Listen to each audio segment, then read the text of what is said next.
The gut microbiome, very important. It helps modulate the immune system. So good healthy levels of beneficial bacteria, bifidobacter, lactobacillus, beneficial flora.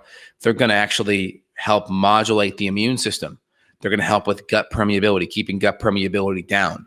They're going to help with inflammation reduction. They're going to keep the inflammation down. They also help take mold toxins that you may get exposed to and make them less virulent, less strong, less inflammatory as well.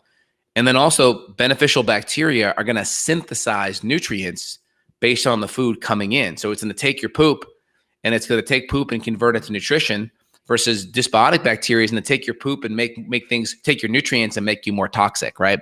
So we want to really get high levels of nutrition, and you're going to get endogenous production through healthy gut bacteria, right? Vitamin K, different B vitamins. You're going to get some fermentation acids that actually make it harder for a lot of the bad stuff to grow. So this is kind of a very important starting place. And if you look at some of the medications that are coming out for more mood stuff, some of the mechanisms seem to be more of a anti-inflammatory on the brain. That's very interesting, because we know the mechanisms in the past have been kind of SSRI or tricyclics in the 80s and 90s, or SNRI, right?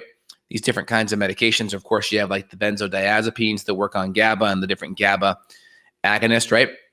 So now we're working on inflammation, and we got to be careful because we had some inflammatories, not natural, but anti-inflammatories in the early 2000s that was called Vioxx, that killed 60,000 people.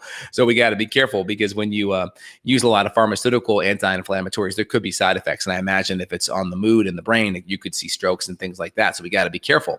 So we try to use as many natural components foundationally with diet and supplements first, because of the least likelihood to cause problems. Wow, that's insane. Well, you and I have talked about the impact of exercise on anxiety before. We've covered that. We know that exercise is a super potent antidepressant. Here's something else cool about the gut.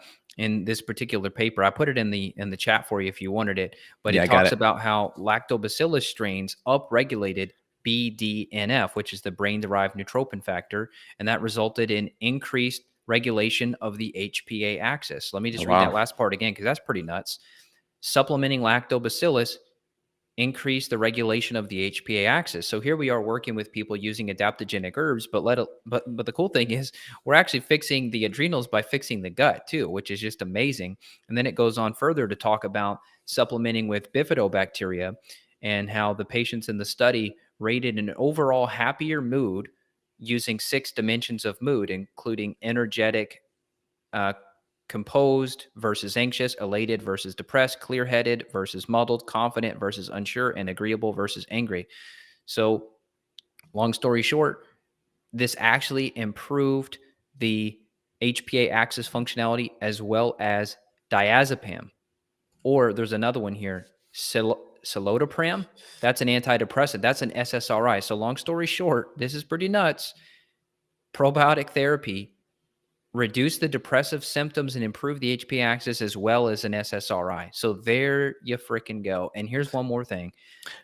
Bifido infantis increases tryptophan, a serotonin precursor. So we always talk about, okay, get tryptophan in the diet, but simply the good bacteria can actually make tryptophan, which then makes serotonin and GABA. This stuff is just amazing.